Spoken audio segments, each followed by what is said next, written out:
Alright, so here is yet another Philco model 37610 from 1937. This was sent in for repair. It does play. As a matter of fact, it was working pretty good. It had some kind of like a on the stations it sounded like it, I don't know, like on the lower end of the band it had some sort of almost like a slight squeal to it or something, or I don't know if it's the band conditions today or something around here messing with the radio or the radio itself, so we'll have to figure that out. But anyway, this is radio 2 of 2 from this collector that has sent in stuff for repair, and we did the other one on a prior video, so here's the other one. It's not too bad looking. Looks like this has been redone. The top, although the finish is decent, it has some staining in the wood, some kind of black marks and stuff up here, but not too bad. So anyway, I think that this has been worked on before. It just, it's got too much going on here. It's of course, you never know until you open them up. I've said that before, and thought that the the chassis had been redone, and opened it up, and it's got all the original stuff in it. So anyway, let's dig into this and see what's going on with it. So I found this to be a little bit interesting. This 37610 they have pictured here is of a different design. The speaker grill has different design to it, and it's got an inlay that goes down by the knobs, and this goes straight out. But I did double check the back of the radio, and it is a 37610. So I don't know, that that sticker's on the cabinet, so I don't know, maybe they got the wrong picture in that book, or they made several different tabletop models. I don't know if this is early or late, or could be that, I don't know, but just noticed it was a little bit different. Thought that was kind of interesting. Well, here's something kind of interesting. This looks more like the cabinet we have here. This is a 38620. I mean, they could have made a 610 in the same cabinet and just changed a little bit of the band layouts or whatever. They're both 3-band. Well, like they cover the same. I'm just looking at the band coverage of this tombstone, but anyway, yeah, that looks more like it there, but I don't know. The sticker on the inside says 37610, so that's what I got to go by. And by the way, while we're on the subject of cabinets, I guess we have some newer viewers that are not familiar with the way I run the channel and the way I run my repair operation here, and that is that I don't do any cabinet work for customers. For a customer's radio, anybody that sends anything in, I don't do cabinet work. You may see me do cabinet work on something of mine, but I'm not going to do any cabinet work on anything that gets sent in, because cabinet work is a very personal, refinishing work is a very personal thing. I've learned this through the years, that radio collectors are very picky about what gets done, how it gets done, how they want it to look. It's just, and some aren't. Some don't care if it's, as long as it's got a finish on it, it don't have scratches on it, and then some, want everything, all the detail work done, and it's just way too personal. It's like painting a car. I mean, if you paint a car and it don't turn out exactly the way somebody wants it, they're going to get mad, and I just don't get into that. So, so for the people that are on here, complaining in the last video that I put out on the 3862 about not redoing or refinishing the cabinet, we don't do that here. There's plenty of other YouTube channels out there that do a lot of that stuff, and so I suggest you go and watch those for that kind of content. Anyway, I got the screws out of the bottom of it. I'm gonna pull the knobs off of it and pull the chassis out and see what's going on with it. Alright, so it looks like this chassis has been recapped,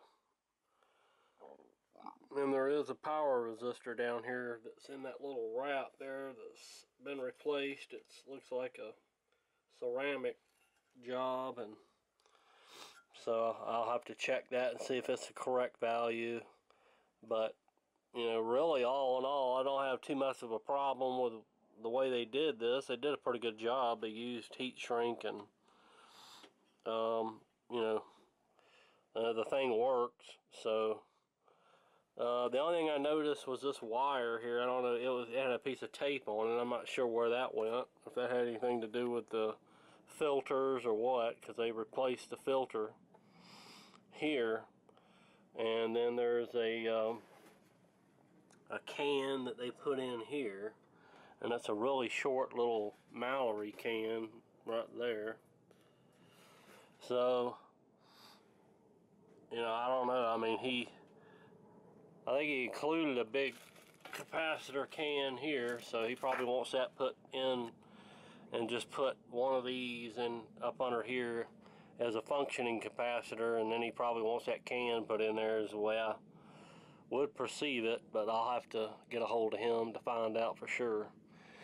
There's also tuner grommets and all that, so I guess like I said, it's been a while since I had this radio. He dropped it off a pretty good while back, and so I'm trying to remember what all he wants done, but I'm pretty sure that if it's got tuner grommets and it's got a piece of cardboard stuffed in there, I'm sure he's going to want those replaced, especially since he sent them in.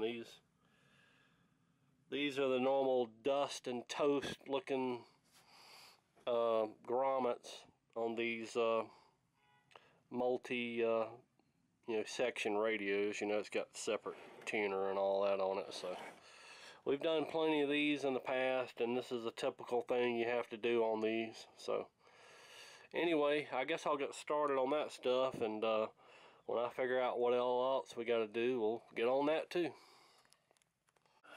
Alright, so this wire here is for the daylight bulb. Somebody rewired this and took it up here to this pin, but this red wire connects where this goes, so they just ran it up here because it's easier to access than way down in there.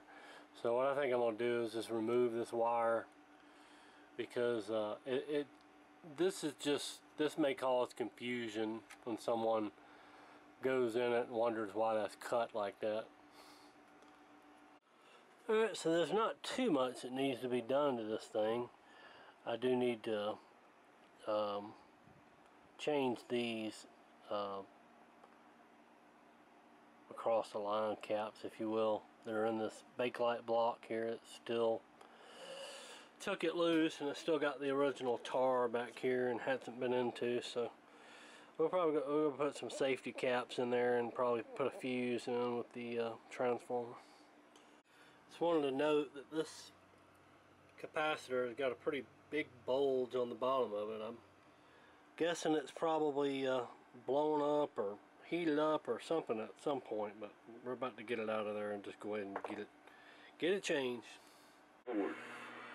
Alright, so one thing I want to point out when you're repairing this stuff, because whoever repaired this set last did this, and you got to be aware of it, is don't put anything that will short out where your chassis screws go. They got this filter cap right here, and it was further up, and it had tape on it and bare wires hanging out, and it's right real close to where a chassis screw goes through. If you put a long screw in there, it'll short it out, so just be careful of that. Like right here, it's just barely missing those wires, but it should be fine because it's pretty much a straight shot in there. So just be aware of your chassis screws, your holes for your chassis screws. You don't want to put anything around them that may get shorted. So anyway, we got this the little short filter cap taken out. It's a Mallory, and it's got a date code of 1969 on it. So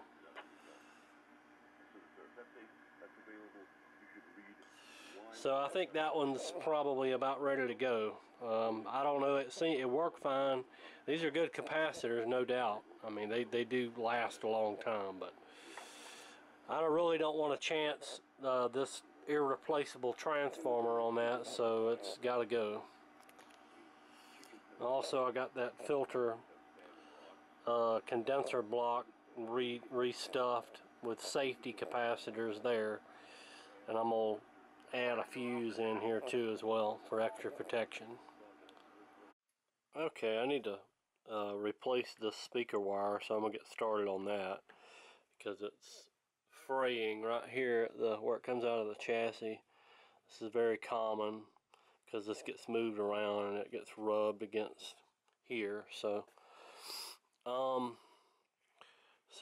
they got it knotted up, and I'm going to show you where the wires are at so you know where they go if you're doing the same job.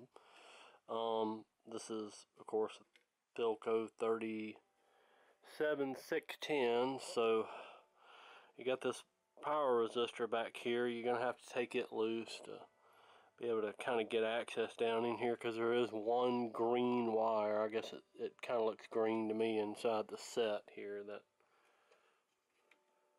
That one there on the bottom, and you got the red orange one in the middle, and then this green and white one here.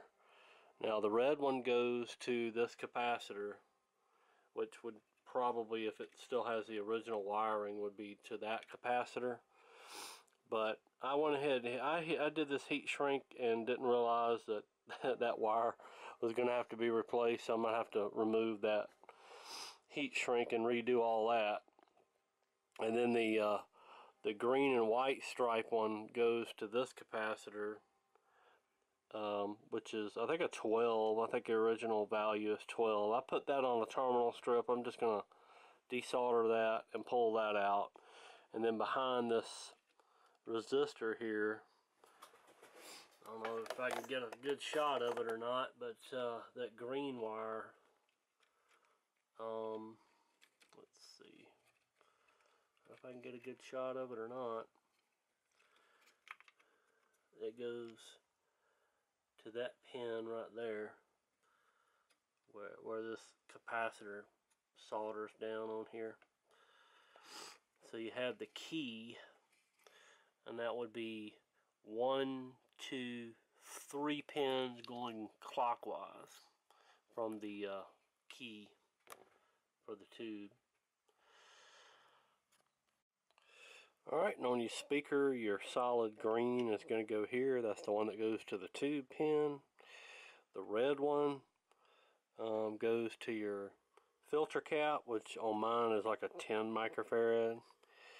And then on this one here, this is the green and white, and that goes to, I think it's a 12 microfarad. It's basically this capacitor here, or whatever you have up underneath it. Alright, so I got my old speaker wire out, so I just need to cut the approximate length on our new speaker wire that I need. And so make sure you get it long enough, even with the single wires, because this one kind of splits off. This goes to the tube, which is really close to the back of the radio, and then these two connect to those caps that are further up in the chassis. Alright, so we got our new cord installed, and be sure when you put it in there to knot it up for strain relief, so you can't pull your wires out. If it gets hung up, make sure you do it on both ends, on the speaker and the radio.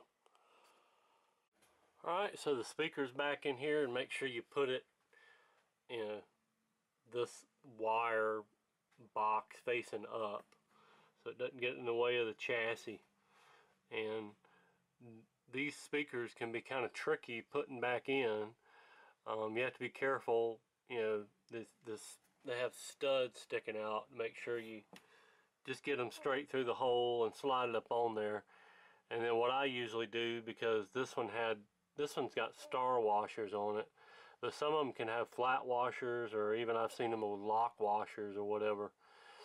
To get your washer on there, it's kind of hard to hold the speaker and put the washer on at the same time. So what I do is I just stick the nut on one of the top screws and kind of tighten it down enough to hold the speaker in place, and then put your washers on the rest of the three, and then, you know, put your nuts on, and then tighten those down, and then go back to your first one, take that nut off, and then put the washer on last. It just makes it a lot easier. But just make sure when you're fumbling around in here with your fingers that you make sure your finger does not go through any of these holes, and because it's real easy when you're trying to spin a nut on to put your pinky right through that paper cone. Alright, so I'm going to check the 5Y3 tube,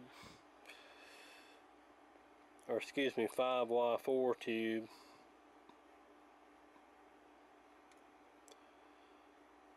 Looks good. Everything's okay with that one. That's a GE replacement. Here's plate 2 on the 5Y4. So, very strong tube. Alright, checking the 6S6 tube. This is a tongue sole replacement. It's almost 800, so that's definitely a good tube. Alright, checking the 6A8 tube. This is the RF tube. Almost 800. 750 or so. That's good. Alright, so checking the 6K7. That's almost basically like a brand new tube. Full scale, almost 1,000. No problems here. Alright, so checking the 6Q7 first audio tube. It's about 720, so good tube there. Alright, so there's not much else to do on this one, so I'm going to put it back in the cabinet. I have these grommets that go in here, and this is something that's frequently always hard as a rock, brittle, or flattened completely out.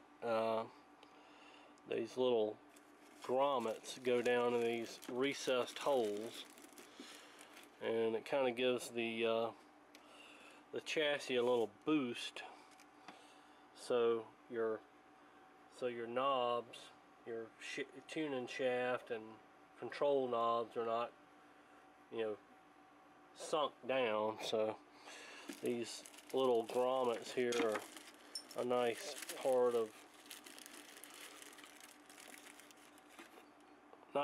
a restoration that always get overlooked. You can get them pretty cheap. But anyway, so since we did the chassis, or the tuner grommets, these kind of go along with replacing 80-year-old grommets that usually sag. So we're going to stick these in here and see what it looks like. Alright, got it back in the cabinet, and we're on the upper shortwave band here. There's probably not a lot going on these things because it's during the daytime. There's not going to be very much on the lower part of the band.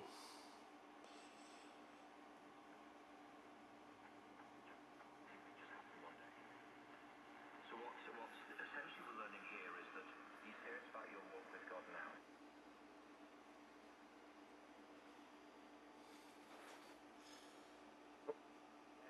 There was no water to begin with. Washing pots and pans. And a prayer life can be different for different people. Learning to just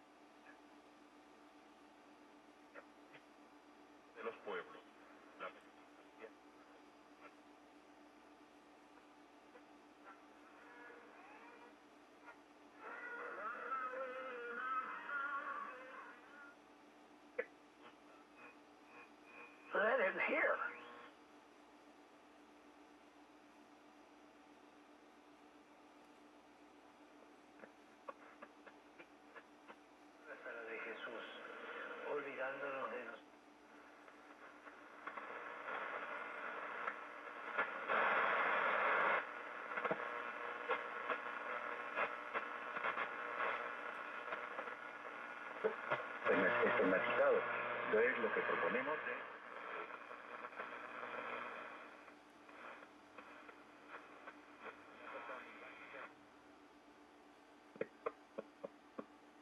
es muy básicas. El primer punto. Always plenty of Spanish stuff on shortwave. We'll go down here to the second or the lower shortwave band and up. I doubt I'll pick anything up.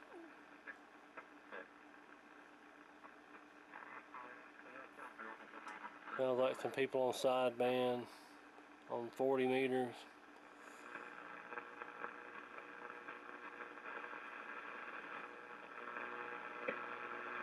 That I had to pick up, and I knew how short I was. And I got something.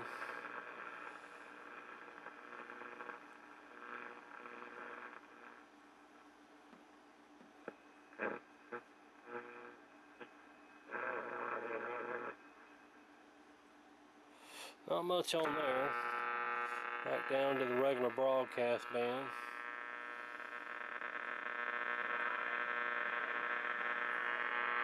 He's got plenty of buzz down here on the lower end of the band.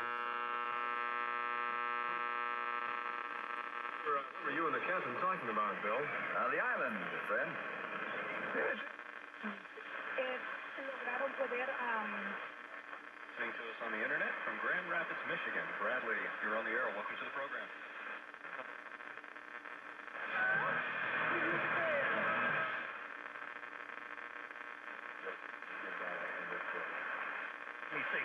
Diamonds Direct. Your love, our Well, picking up WBT out of Charlotte. Not too bad. About 2 hours away. Here's your WBT weather forecast. Mostly cloudy tonight, 67 for the low. Tomorrow, chance of showers, overcast skies with a high of 84.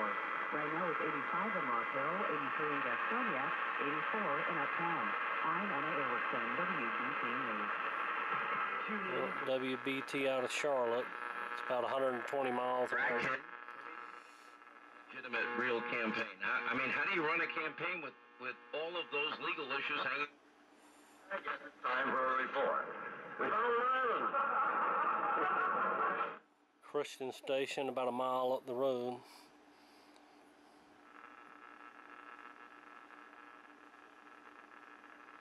That's about it. It's not a lot on the dial during the daytime, so anyway, we got it working. I'm sure the owner will be more than happy with the results, and you know, pretty much you know, most everything was already done on there. I went back through and checked their work and corrected a few things. I found 1 out of tolerance, 1 meg ohm resistor, and you know, I had to replace a speaker wire and a few other things, and the cross the line capacitors that were not hadn't been done, that was in that bakelite block, and so and changed out that one filter cap and took out the one that they had put in there, that old Mallory. And so anyway, we got it working, and I'm sure the owner will be more than happy to get it back and get some enjoyment out of it. So thank y'all for watching, and we probably got plenty more radios to come. I got a whole bunch of them, and all those will be mine. So catch you later.